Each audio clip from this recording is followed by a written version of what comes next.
Bonjour la famille, coucou, shalom, shalom, shalom, shalom.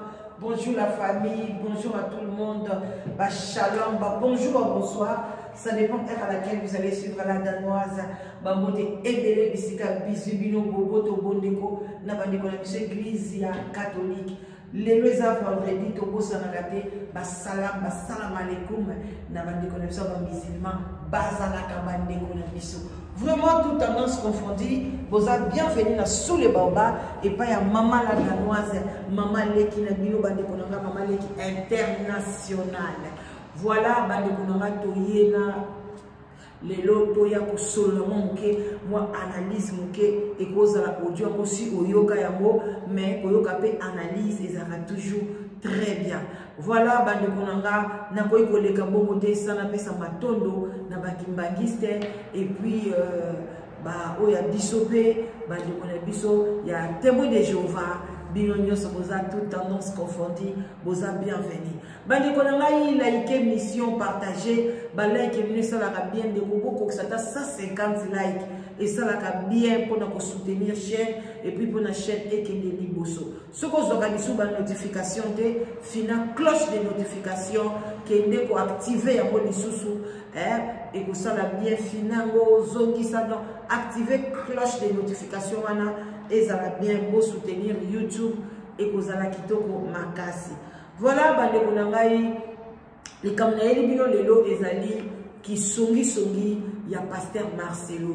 Bandeko pasteur Marcelo bakangi grâce songi oyo eza mabe bandeko nanga surtout bino ba pasteur bino boko kozala na songi te bino bakoko audio na bino ki songi et koki kobima te ezala audio ya kala ezala ya 10 ans passé beloko le kweye pa na ngai na salela mo analyse te dans salela mo analyse ndeko yoka tant su yoko yoka ki amote yo tozala likamuke oke pa pasteur oke koyebisa ye tala ngai boye na boyoka pasteur Marcelo qui songi asali baye ko sambisa ye pa pasteur Moïse Bié et sali soni pasteur Marcelo comme le kwa mwana muke akomi lokola ndeke basopeli mai bande ko sali soni bolanda mo na lobi oyo ba pasteur ou bien ba pastak ba pastan bande ko nanga boyebe loko ni akiko tonga e biso pe bande ko basi tozalaka compliqué. Parce que Moïse Bié abalaka, boyebi kaza marié. Nande ko mwasi azala na France. Asa ape batour Kinshasa boye na boye. Babala naka eza ba mabala oyo basololaka famille. Moïse Bié tanga komi na makambo na ye. Akomi na bilima na ye. Apekisi libala.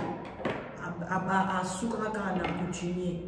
Abotaka pe na mwana mwasi wana mwana kitoko azwa kaka Moïse Bié mobimba lelo mwana ndako koma tana ba 14 ans ba 13 ans babilo moko bongo les années passent vite à cause de l'ensou il y a 10 ans té alors baboyana ekenda mais mwana mwasi wana tana yaka na Kinshasa nzoka nda koma na relation amoureuse té mais en tant que père et fille na Marcelo. Donc, à comment on semble la tolo baneti l'église ya Marcelo.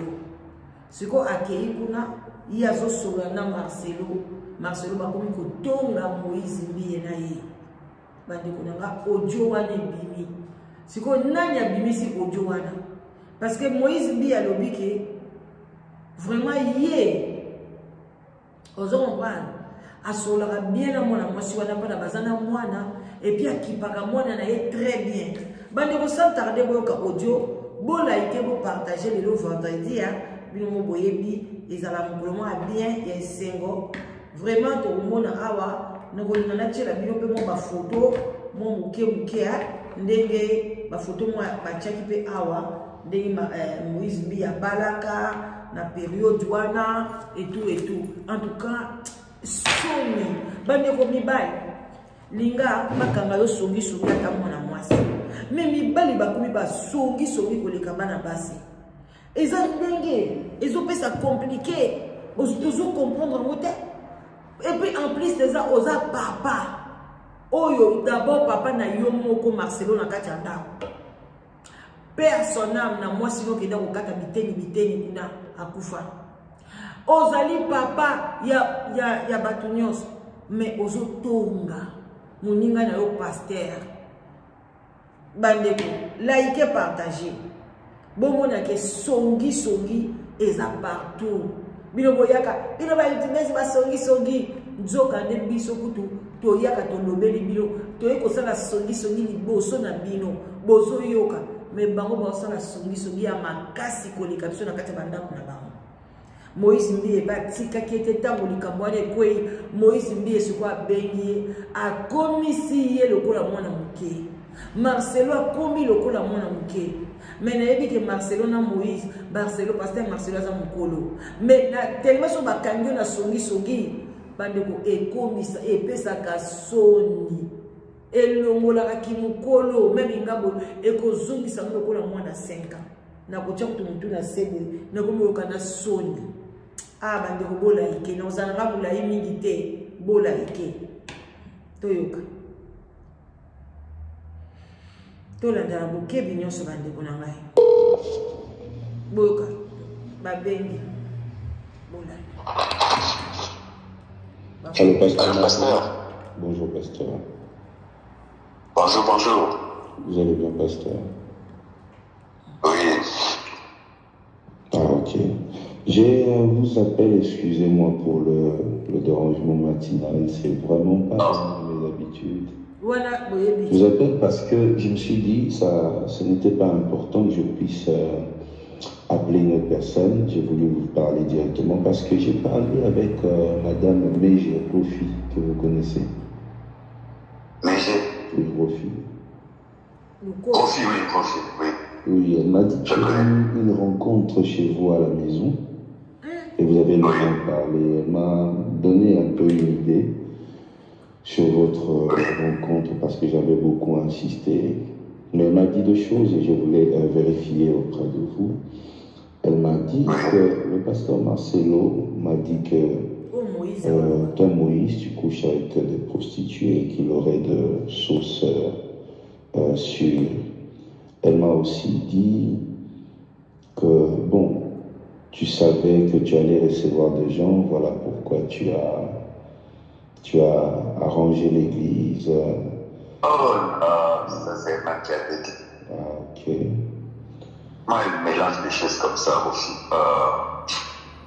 Rofi, je connais depuis longtemps. Depuis même toute l'histoire là.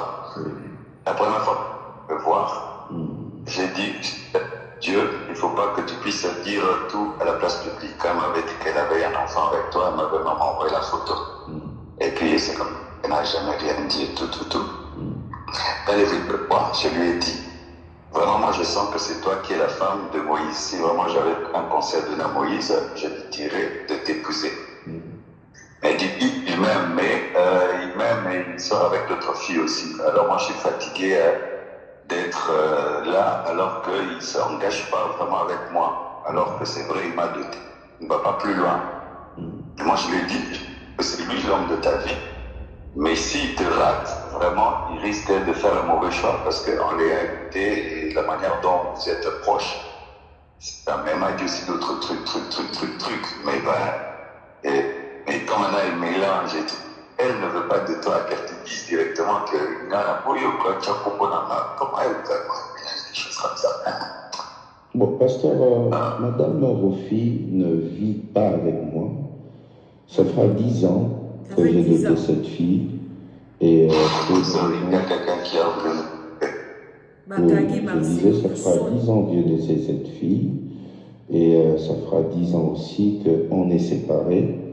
Et j'ai un enfant avec cette femme. Et je prends soin de mon enfant. Et on a de bonnes relations.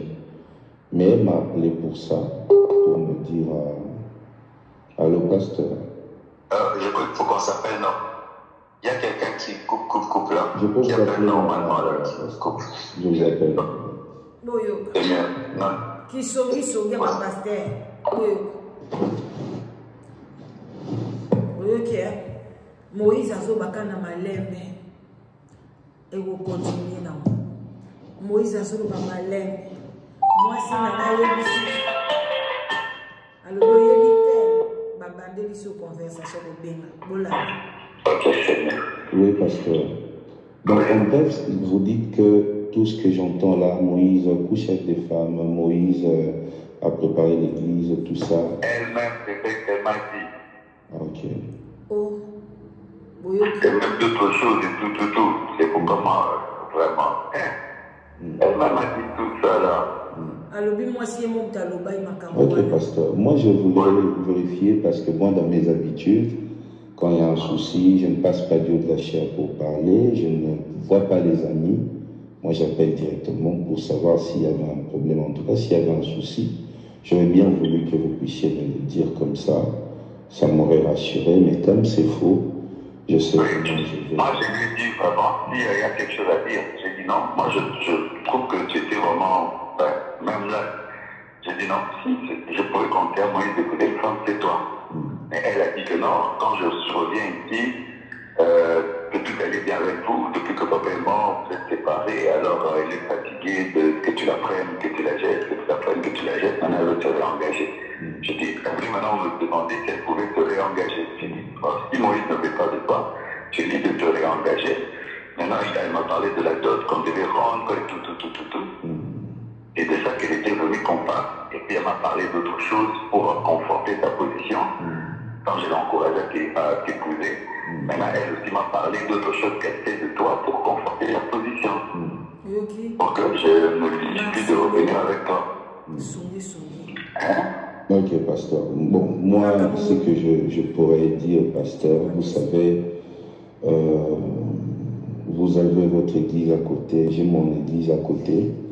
Et pas des petites choses comme ça, vous voyez, les gens peuvent venir et essayer de créer deux problèmes entre deux frères qui ne se voient pas, chacun fait sa vie et créer des problèmes. Vous voyez, lorsque vous recevez des gens qui ont une certaine position par rapport à moi, ça peut permettre... Elle m'a dit, pasteur, ne le dis à personne qui ne sache pas et tout. Bon, pasteur, vous savez, moi par exemple, moi tel que je suis là, Moïse Mbié, si on vient une personne qui a un problème avec Mars et l'autonassie, lui cherche déjà à me voir, je ressors. Pourquoi? Pour éviter de telles choses. Vous n'apprendrez jamais jusqu'à la fin de votre vie qu'il y ait une personne qui a eu un problème avec vous qui devient mon ami. Non, on n'est pas amis. Voilà. On n'est pas amis. Voilà. Sauf que moi, tu vois, je voulais garder contact avec elle parce qu'il fait un temps, elle voulait dire trop de mauvaises choses sur toi et je l'avais interdit. Alors je pensais qu'elle avait encore des trucs à vouloir dire sur la place publique pour que je lui dise non. Il ne faut pas que tu dises ça comme pendant moins de 56 ans. Elle n'a pas fait, parce que les gens voulaient la pousser à médiatiser. Je l'avais interdit. Je pensais qu'elle venait encore pour une telle chose. Bon, pasteur, quand vous avez mon numéro, si prochainement une personne qui a une chose contre moi, voulez vous voir, vous voyez, quand vous me faites juste un message pour me dire, parce que... Venez encore pour une telle chose. Bon, pasteur, quand vous avez mon numéro, si prochainement une personne qui a une chose contre moi, voulez vous voir, vous voyez, quand vous me faites juste un message pour me dire, pasteur, je vais recevoir telle personne, juste pour que tu saches, pour que la personne ne vienne pas après pour essayer de me retourner contre vous, vous voyez. Je pense que ce sera un moyen de nous sécuriser. Parce qu'on n'est pas amis, on parle presque pas, on ne se voit pas, mais comme on travaille dans le même coin, il y a toujours des gens qui tentent des choses. Et je pense qu'au niveau où vous êtes, et moi à mon niveau, descendre très bas comme ça ne sera pas bon, pasteur. Mais c'est elle. Mais là, on dit des audios de toi qu'elle enregistre, j'espère que tu le sais. Bon, c'est mon ex-femme, pasteur. On a un enfant, et moi, pour mon enfant, je peux que rester en contact avec elle. Je ne vais pas jeter mon enfant. Donc même si elle m'enregistre aujourd'hui, mais je suis obligé de l'appeler parce qu'on a un enfant. Okay. Ça, c'est pas un problème, pasteur. C'est juste que ça passe pas par vous, ni par un autre pasteur. S'il y a un problème entre moi et Rofi, j'ai règle avec Rofi. Et si jamais ça arrivait à vous, pasteur, vous avez mon numéro, vous m'appelez juste, vous me faites un texto.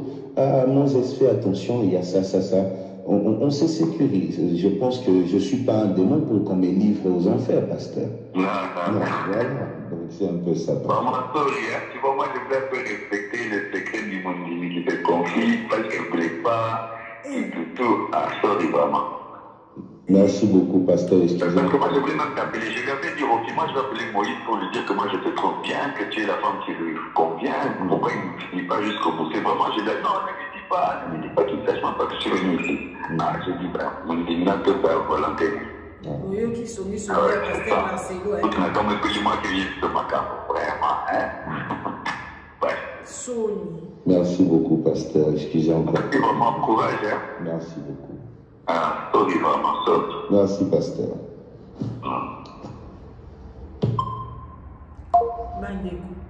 J'espère que Bolandi bien. Bolandi a très bien bandé na souka. Na chef vraiment commentaire té. Si quoi on a aussi l'analyse. Yamaluba. Téléphone est Léli Moïse. Allô, pasteur. Moïse, moi si na yewana akineki pas Marcelo. Bakoma ko se confier kuna kandenge zalaka. Alobi na bota na mwana balakanga. Mais moi si on a azana neti espoir ka neti tilelo bakoko buzonga babali ya bali boyebisa ya tuka ngana moni moi sa bongi na boye Marcelo ayebisi mais Moïse azana kindumba asala même église wana achapwa ba chambre na kati alala ba tukuna boye ayisi moi si on a bomba ki amonte tant ba discuter na Moïse bien lomba kuna di yoko to ala ndumba osala église wana église comme na ngo place ba bordel olala ba chanteuse olala ka boye na sola ki na Marcelo mutu na yo église boye ya mo Moïse ba te na benga ye olie ele ka ba médiato na kufinga na boye na yoka ye ya ngo moni Mars nani Moïse ye sagement penza. Et puis, Nasuka a tchoubie dans le conseil.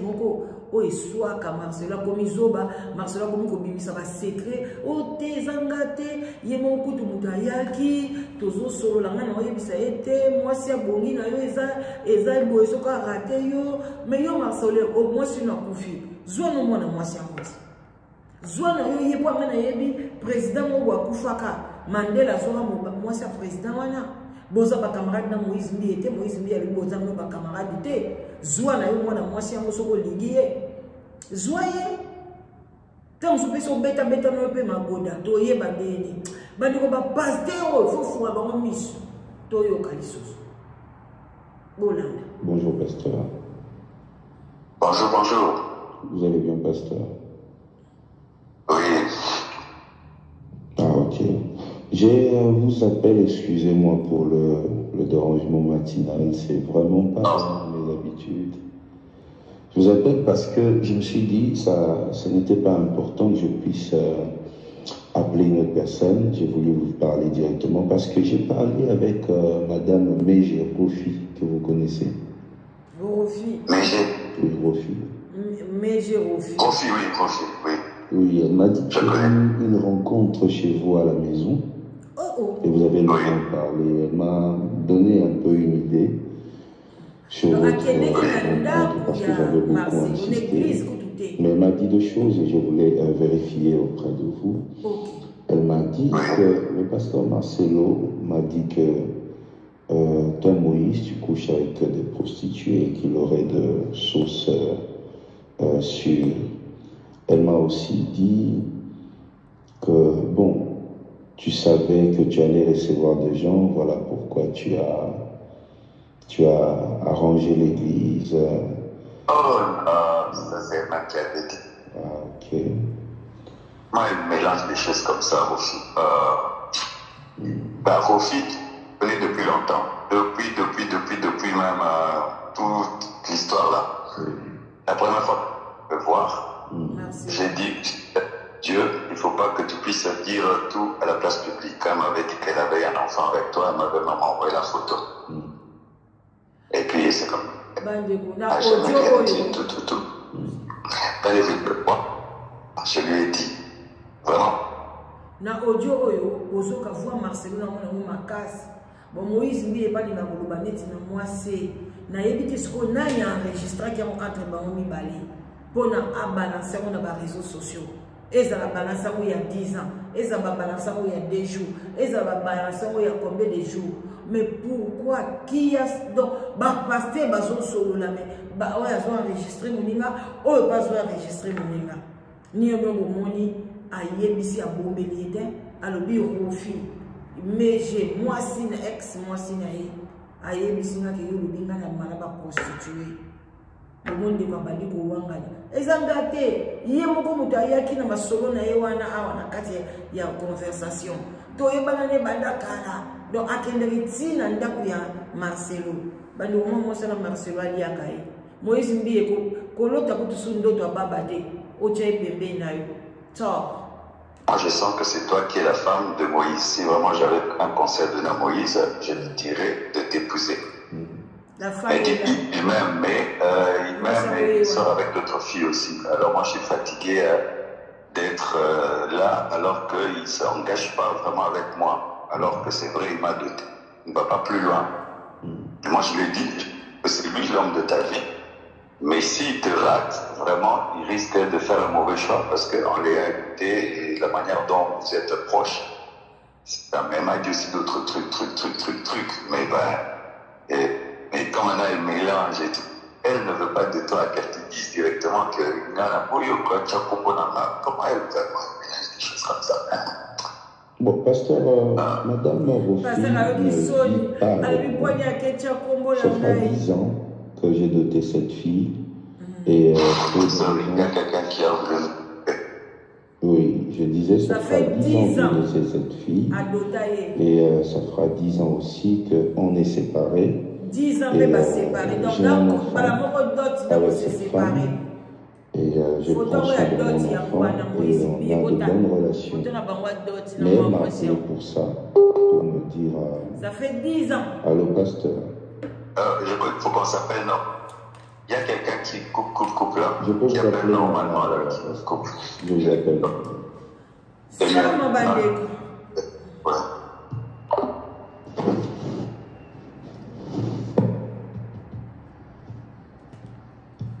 Bandé au bon monde. Boyo. Sobo. Ba pasteur. Ba pastolo. Songi. Ba vie privée à Batou. Entre nous, oui, donc, en bref, vous dites que tout ce que j'entends là, Moïse couche avec des femmes, Moïse a préparé l'église, tout ça. Elle-même, c'est ce qu'elle m'a dit. Ok. Et même d'autres choses et tout. C'est pour comment, vraiment. Elle m'a dit tout ça là. Ok, pasteur. Moi, je voulais vérifier parce que moi, dans mes habitudes, quand il y a un souci, je ne passe pas du haut de la chair pour parler, je ne vois pas les amis. Moi, j'appelle directement. Alors, Moïse dit à l'Obi, Yé, ce qui a un problème, Alexandre na cherté, à Sarawal, il est capable de faire Moutouana directement. Bo sololi, bo yokan, bo lobani likam. Yango boy ko likana na cher. Yango ayemba yango kutuna ye. Ya zo wanga na azu responsabilité nyonso abwakeli bondimi. Abandi ko bimisana ba secret au moins na mwasi na yebisaki na panique wana bande konanga. Yo pende ko mwasi. Ok, qu'on se confier et pas ya Marcelo. Olobi ke okomi mondimi na ye abi boye banakala. Bo solo ni lokola bami. Poni ko sope makambo ko kobetela ex na yo. Même si Marcelo lo baki mo bayi bazandumba. Makaba ba ebimaka awa ya ba Eliane.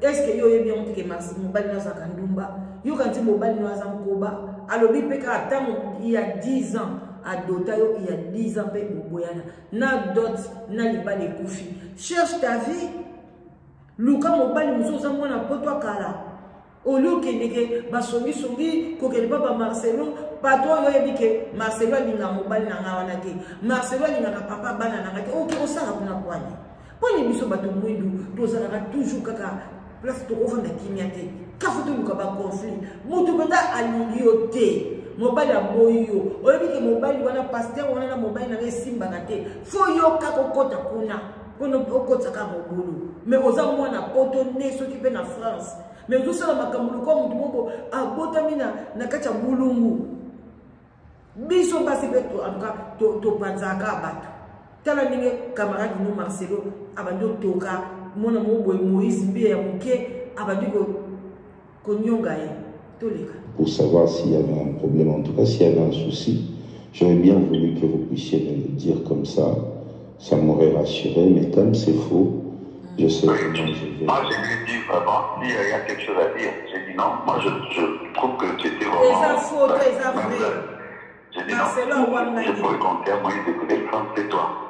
Mais elle a dit que non, quand je reviens ici, que tout allait bien avec vous, depuis que papa est mort, vous êtes séparés, alors elle est fatiguée que tu la prennes, que tu la jettes, que tu la prennes, que tu la jettes, maintenant elle va engagée. Je dis, après maintenant on me demandait si elle pouvait.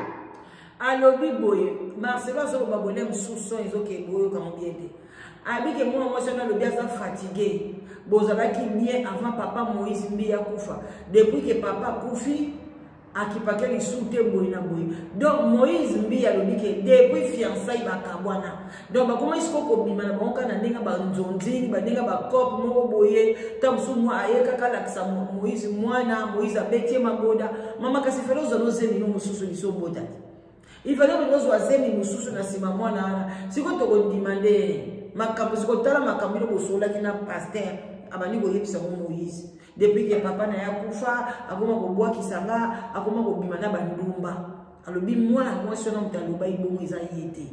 Donc au mwana mwasi na lobaki ye papa ndi ko sanzango. Ye pa lobi na banki te. Ah yo ke funda kuna ngape na ko bimisa nyonso. Ata Moïse Mbiya wazaki na moi souci na yo ukati obebisi nyonso. Te réengager, j'ai dit, si Moïse ne veut pas de toi, j'ai dit de te réengager. Maintenant, il m'a parlé de la dot qu'on devait rendre et tout. Et de ça qu'elle était venue qu'on parle. Et puis elle m'a parlé d'autres choses pour conforter sa position.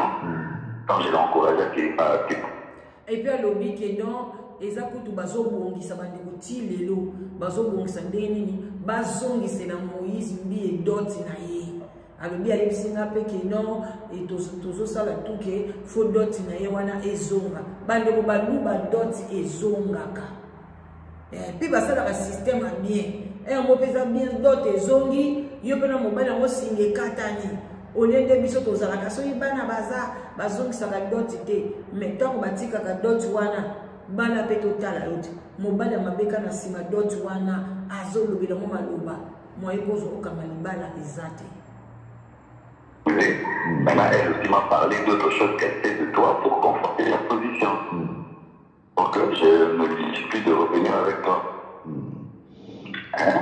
Ok, pasteur. Bon, moi, ce que je pourrais dire, pasteur, vous savez,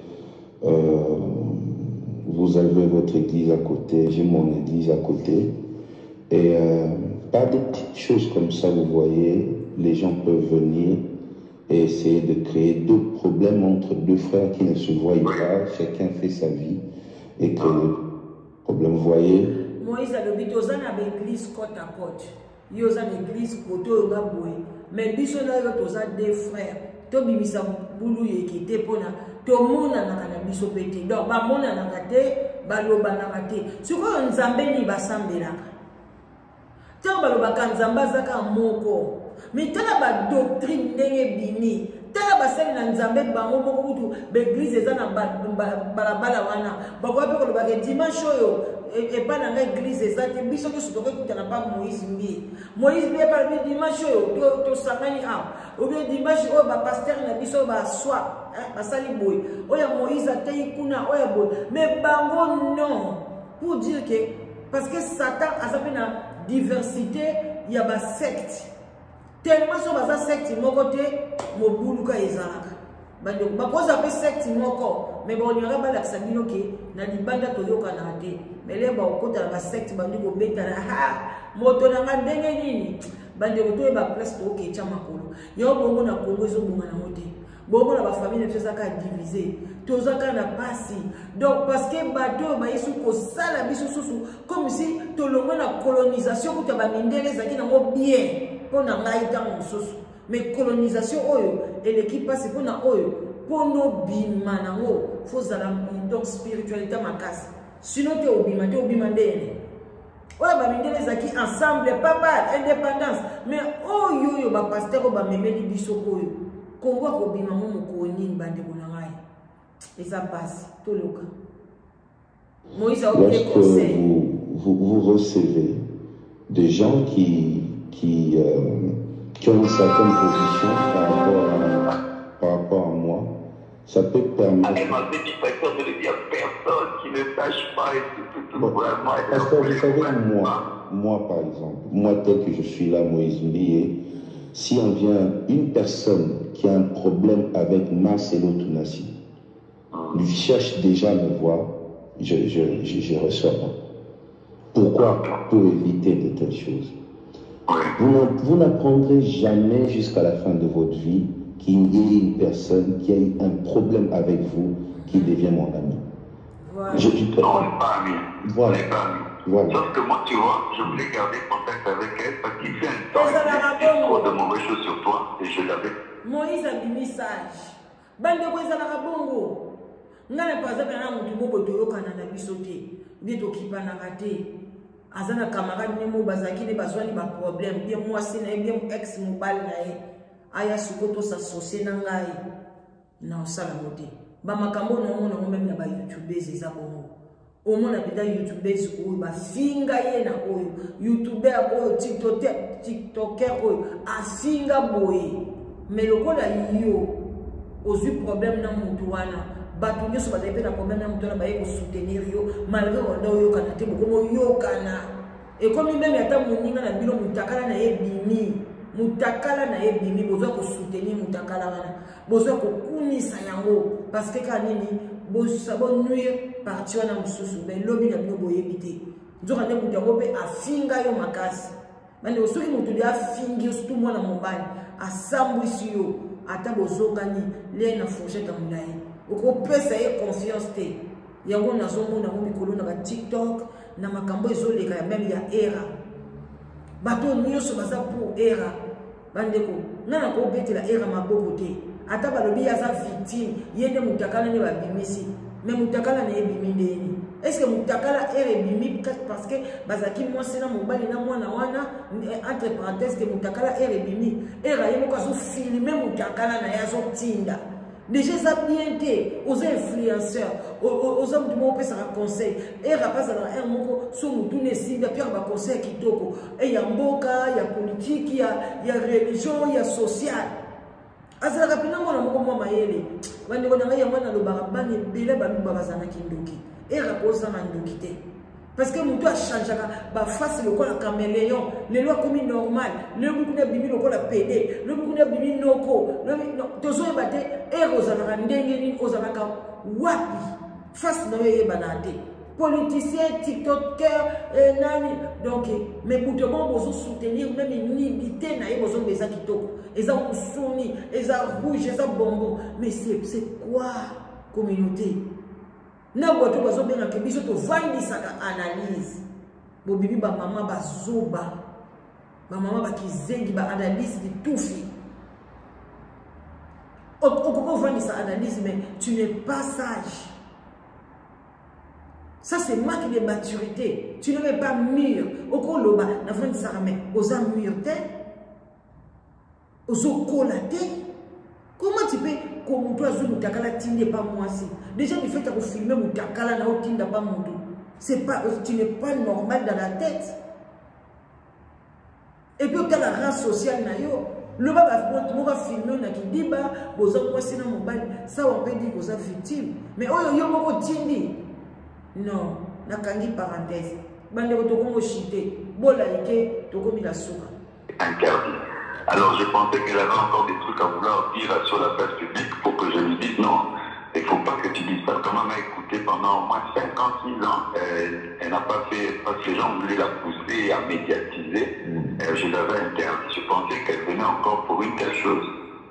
alobi ke mwana mwasi oyo kuta yebisaka yeba makambo boye alingi médiatiser yango pasteur Marcelo alobi kutu nga mutu na bade kopekisa ye donc Marcelo akomi zoba akomo bimisa na makambo akoloba te mpona likambo songi ndeko mwasi yo pe osali mabe makasi il fallait pas okele koyebisa mpe Moïse Mbiye il fallait pas parce que yo mtolongola makolo relation na pona bokoma ndenge wana na limite Marcelo mtaluka il faut la yo moko luka pasteur Marcelo oluka église na ye oluki ba coordonner na ye ok ko se présenter ah moi je suis au bureau moi c'est l'ex de Mbiye allez le quoi yebazane pasteur sans mature azui wa tio pembeni wani ko tonga tango yo mo bani ko tonga allez yeba bani ko bimiselo ba vérité naza si beda Marcelo lo bake bi azan dumba et bi mepena mo ba Marcelo po ba yebani ali yo kina souci esali yo ke ko yebisa mbali na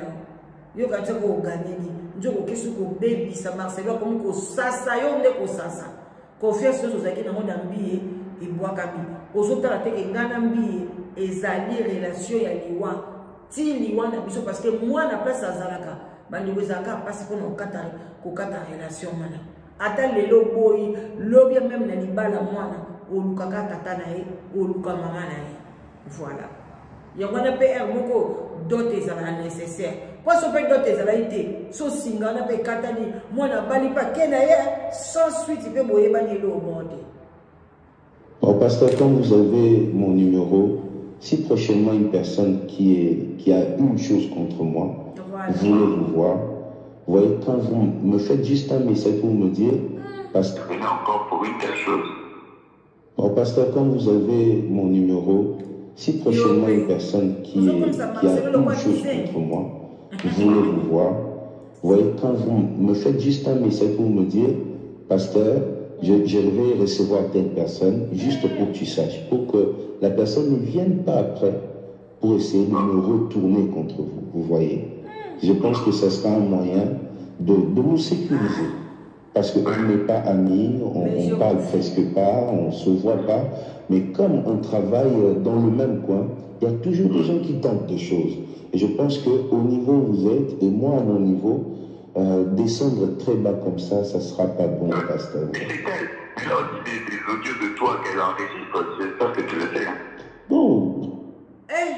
Maman na boyoki Marcelo lobinaye je osa sûr que yebi ki azana ba audio na yo enregistra ka yo Marcelo ndoki Marcelo immature boyoki Marcelo makamba lobina na Moïse Mbiye ah là msuna bolanda ki bien te alobi ça n'a pas attention mais je wana zomona azana ba audio na yo tile bosolo laka tier moko kota ka pe kuno ko beti no magoda azana ba audio na yo. Est-ce que yebi amour? Aïe. Marcelo, tu es parti trop loin. Donc, na yo, na moi la moissonna. Ah, ben insensé, na ben insensé. C'est mon ex-femme, pasteur. On a un enfant. Et moi, pour mon enfant, je peux que rester en compte. Moïse Mbiye, merci. Moïse Mbiye, pas bamboli réponse. Mais oui, attends, ça n'a pas audio. Ah, c'est normal. C'est mon ex. C'est la maman de ma fille. Donc, tu as une relation, tu as une si tu as un audio, tu as un minimiser. Si tu as un audio, Moïse Mbiye a une sagesse. Voilà. Avec elle. Je n'ai pas jeté mon enfant. Donc, même si elle m'enregistre aujourd'hui, mais je suis obligé de l'appeler parce qu'on a un enfant. Ça, c'est pas un problème, pasteur. C'est juste que ça... Bravo! Amoni akitisi Marcelo, alongoli Marcelo Caleson. Abi oui Marcelo, même si azana ba audio, eza normal, aza ex nangai, aza na benga kapona mwana nanga, akoza na nango, wana eza na mutu problème ite.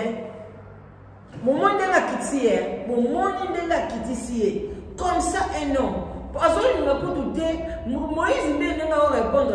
On a tapé ça et tant, abanda ko loba bêtise nyo so basolo la na mejewana. Mais Marcelo pour nous se racheter pour dire seulement que en tout cas bon, à la solution mon frère, c'était pas comme ça, on est des hommes. En tout cas vraiment si toi-même réellement tu sais que Ozana yo ngumbate ne prends pas ça en considération. Makamba basi kozonga en considération. En tout cas, on reste comme on était et tout et tout. Et si, mais toi tu commences à combimer ça. En tout cas, non. Ce qui Moïse dit pas dire que ayo kapena makamni moi sur na loba. Mobali yo na ebito ya ndurate. Ali na kabimisi belé basongi. Si il y a un problème entre moi et Rofi, j'ai règle avec Rofi. Et si jamais ça arrivait à vous, parce que vous avez mon numéro, vous m'appelez juste, vous me faites un texto. Ah, Moses, fais attention, il y a ça. On se sécurise. Je pense que je ne suis pas un démon pour qu'on me livre aux enfers, pasteur. Non. C'est pas un démon. Moi, je peux respecter le secret du monde qui te confie parce qu'elle ne voulait pas tout. Bozoka. Ce qui a un qui fallait na bomba respect, na neya ibisa le bien en tout cas, mbana sima ce qui refie, aye pa na yo bien so ba secret na bien ka mutu mususu, ozana numéro na nga test. Tindela testo, tostala ne tosa bien tenga la ngena sala ngote tala kaka, asa mondimi, na koko bisa ba secret mondimi na ngate, donc ba de ko bobo ba secret na mo ke satana nzete. Bazala na ba sa na nzambete. Bona ike vous partager. Oui, vraiment. Merci beaucoup, pasteur. Parce que moi, je voulais même t'appeler. Je lui avais dit, ok, moi, je vais appeler Moïse pour lui dire que moi, je te trouve bien, que tu es la femme qui lui convient. Pourquoi il ne dit pas jusqu'au bout? C'est vraiment, je lui ai dit, non, ne lui dis pas qu'il ne sache pas que tu es venu ici. Non, je dis, ben, mon diminateur peut volonté. Ah ouais, c'est ça. Écoute, mais comme est-ce que moi, je vis de ma carte, vraiment, hein? Ouais. Merci beaucoup, pasteur. Excusez encore. C'est vraiment courage, hein? Merci beaucoup. Sorry, vraiment, sorry. Merci, pasteur. Sorry. Voilà, bandeko comme na souka, bilimo momoni, ndenge nini bandimi, pasteur entre bango na bango, bazo bebana. Nicolas songi. O eza songi ya makasi. Place moi nazali. Marcelo. Pona dans les cambo to moni place to pesa Moïse fautité.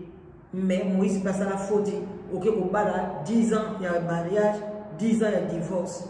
Au bala qui est pourquoi, au bota qui na ye pourquoi. Et puis à bota qui na ye avant le mariage mandeko nanga. Ils ont passé na mawa.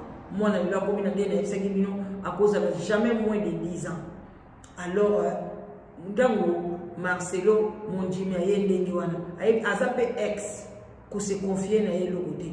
Kotomba camarade na ote pesa e conseil o esengeli point barre ou bien zongi sa ye kata ba mobali na ye habité wana toza ba frère to sala kisika moko eloko nyoso zo mona mabe yo lobaka na nzambe yo kaka mitema na bisoti siko yo ni yo kiye yebe mwasi tango yo ko bakisi o esali e pasi ake kufingela mo mobali Moïse amoni no o iko makamu susu abengi yo po yo kalime ngo kaka o mema ngona ndenga sagesse o bando bimisa biloko o ko sala Moïse pasi bande ko nanga sali pasi na mawa restos a toujours branché ba bote ebele live together pezaka wana site de rencontre na biso kitoko ozoluka mwasi ozoluka mobali ovandi na Europe Amérique du Nord Canada ozana mwasi te ozana mobali te boya basi baza mibali baza ebele bazoluka bino boya. Alors tant que on a zana bango bazo machete alors tant que yo soko ye pour matcher na moko en tout cas benga mama danoise na 0044 74 38 03 16 23 okozwanga botika la malamu et puis voilà na bateau bazo insister kaka mama danoise somba bakiti na ndako ozovanda mama danoise boye eza ndako na maite. Ok, voilà donc c'est juste place nazo passer ba séjour na nga pona mikolo na sombele ngo bakiti pona ni parce que tika na nga soki combien de jours nazo zonga na ndako oyanga bino boyo ko beso ndako oyo etali na mo bino te voilà no yesa bino be mukolo ndako te voilà parce que na boy jalousie boti kala malamu de gros bisous na somba bakiti awate to pesi kaka Schengen mulongo bambote ebele na kati Mons. Voilà, bye.